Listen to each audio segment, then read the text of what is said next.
പബ്ലിക്കേഷൻസിന്റെ ബാനറിൽ ഇന്നിവിടെ ശ്രീലേഖ വിജേഷിന്റെ കുടശനാട് കഥകൾ എന്ന പുസ്തക പ്രകാശനമാണ്. ഇതിന്റെ ഒരു ഭാഗമാകാൻ കഴിഞ്ഞത് കലാകാരിയായ എനിക്കും അഭിമാനിക്കാവുന്ന ഒരു കാര്യം. കഥാകൃത്തുക്കളുടെയും ഗാനരചയിതാക്കളുടെയും നോവലിസ്റ്റുകളുടെയും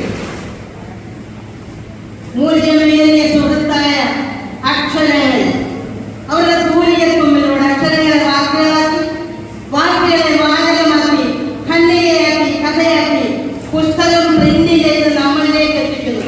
അതിന്റെ സാരാംശം മനസ്സിലാക്കി നന്മയെ വേർതിരിച്ചറിഞ്ഞ് നാം അറിവ് നേടുന്നു. കുടശനാട് കഥകൾ അത് കുടശനാട് എന്ന് കേൾക്കുമ്പോൾ തന്നെ കുടശനാട്ടുള്ള ഓരോരുത്തർക്കും കുളിർമയാണ്. കാരണം ഞാൻ ചെയ്യുന്ന സിനിമയെല്ലാം പൂർത്തിയാക്കി കഴിയുമ്പോൾ ഞാൻ അവരോട് വിളിച്ചു പറയും, കനകം എന്ന പേരിട്ടില്ലെങ്കിൽ കുടശനാട് എന്നുള്ള പേര് മറക്കല്ലേ. അക്ഷരത്തെറ്റില്ലാതെ ഇംഗ്ലീഷിലും മലയാളത്തിലും ഞാൻ എഴുതിയിട്ട് കൊടുക്കും. ഇതാണ് സ്പെല്ലിംഗ് മിസ്റ്റേക്ക് ഒന്നും അത് കുടശനാട് തന്നെയാണ്. കാരണം അതാണ് നമ്മുടെ നാട് എന്ന് പറയുമ്പോൾ അവിടെ പിറന്ന നമ്മൾക്ക് ഓരോരുത്തർക്കും അഭിമാനമാണ്.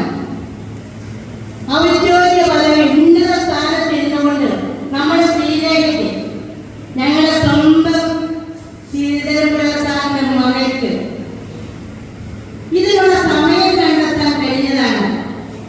ഒരു ബിഗ് സല്യൂട്ട് എന്റെ.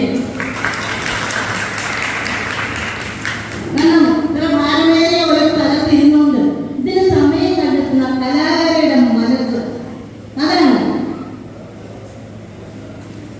ഇതിന് നമ്മുടെ പുസ്തകം. ഇനിയും നമ്മുടെ ഉണ്മയുടെ പബ്ലിക്കേഷൻ്റെ ബാനറിൽ തന്നെ ഇത് ഉണ്മ മോഹൻസാറ് എന്നും എഴുതിയൊന്നുമല്ല.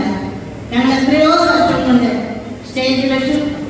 എൻ്റെ ചേച്ചിയുടെ വീടിൻ്റെ തൊട്ടപ്പുറത്താണ്. അവിടെ ചെല്ലുമ്പോഴും എല്ലാം സാറുമായിട്ട് ഏറ്റവും അടുത്ത സുഹൃത്തുബന്ധമാണ്. സാറിന് ഏറെ അഭിമാനം. ഇനിയും